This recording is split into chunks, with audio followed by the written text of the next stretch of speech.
আপনার কিন্তু আপনার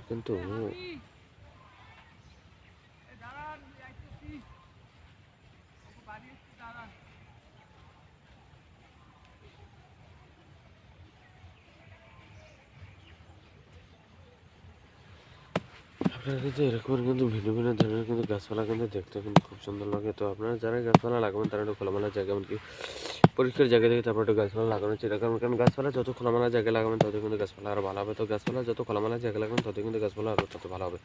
গাছপালা যতই খোলামেলা, যেমন কি সুন্দর সুন্দর জায়গায় লাগাবেন তত কিন্তু গাছপালা ভালো হবে। আর গাছপালা লাগানোর জন্য কিন্তু একটু খোলামেলা জায়গার দরকার। খোলামেলা জায়গা হচ্ছে কি আপনার উপরে বড় কোনো গাছ নেই, যেমন ঝোপঝাড় গাছ নেই, যেমন কাঁঠাল গাছ আছে, তারপর আম গাছ আছে, তারপর আরও ভিন্ন ভিন্ন ধরনের কিন্তু গাছ গাছ আছে যেগুলো কিন্তু অনেক ঝোপ হয়ে থাকে উপর থেকে। এগুলো কিন্তু ছায়া পড়ে, মোটেও কিন্তু রোদ উপরে সেসব গাছের নিচে কিন্তু এই সকল গাছপালা কিন্তু হবে না। এই সকল নারকেল গাছগুলো কিন্তু হবে না। তো নারকেল গাছের নিচে কিন্তু অন্য অনেক সকল গাছ কিন্তু হবে।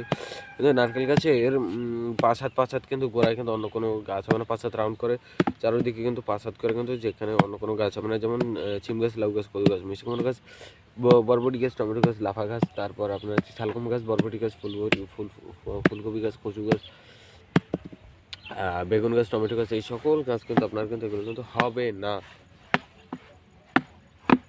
মানে এই সকল গাছগুলো কিন্তু ওই গাছের গোড়ায় কিন্তু হবে না। তো এই সকল গাছপালা লাগানোর জন্য কিন্তু আপনার একটু খোলামেলা জায়গার দরকার হবে। কারণ নারকেল গাছ কিন্তু এরকম দেখতে পাচ্ছেন যে সোজা হয়ে একদম উপর থেকে অল্প কাটা বাইলে হতে, এর কারণে কিন্তু বেশি একটা ছায়া পড়ে না, ঠিক আছে। তো এই বাগানেও কিন্তু আপনি কিন্তু মোটামুটি কিন্তু চাষ করতে পারেন। তো নারকেল গাছ যদি কেউ চাষ করতে চান তাহলে কিন্তু আপনার ধরেন একটা জমি আছে, সেই কিন্তু একটা উঁচু জমি। তো নারকেল গাছ কিন্তু একদম যেখানে পানি জমে থাকে সেখানে কিন্তু নারকেল গাছ হয় না। নারকেল গাছ হবে যেখানে হালকা ভিজে স্যাঁতস্যাঁতে মাটি, সেখানে হবে। নারকেল গাছ 1 বিঘা হাঁটু জল পানিতে নারকেল গাছ হয় না। আবার 1 বিঘা পানির তো কিন্তু নারকেল গাছ হয় না। যেখানে একদম কাদা, ফেরফেরি কাদা, সেখানেও কিন্তু নারকেল গাছ হয় না। কারণ সেখানে নারকেল গাছ এর কারণে হবে না, কারণ গোড়ার শিকড়গুলো পচে যাবে বেশি পানির কারণে। পানি একদম নরম, কাদা একদম নরম হওয়ার কারণে কী হয়ে যাবে, পচে যাবে।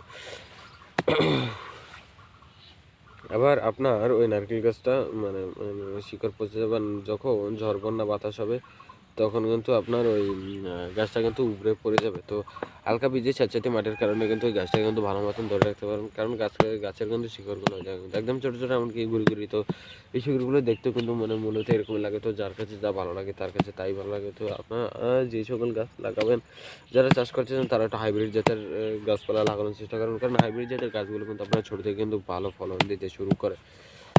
হাইব্রিড জাতের গাছগুলো কিন্তু আপনার ছোটো থেকে ফলন দেয়। যেমন আপনার একটা দেশি গাছে যে ডাব হয়, এক একটা পিরে ডাব হয় দেশি গাছের হয়তো আপনার 6টা, 7টা, 8টা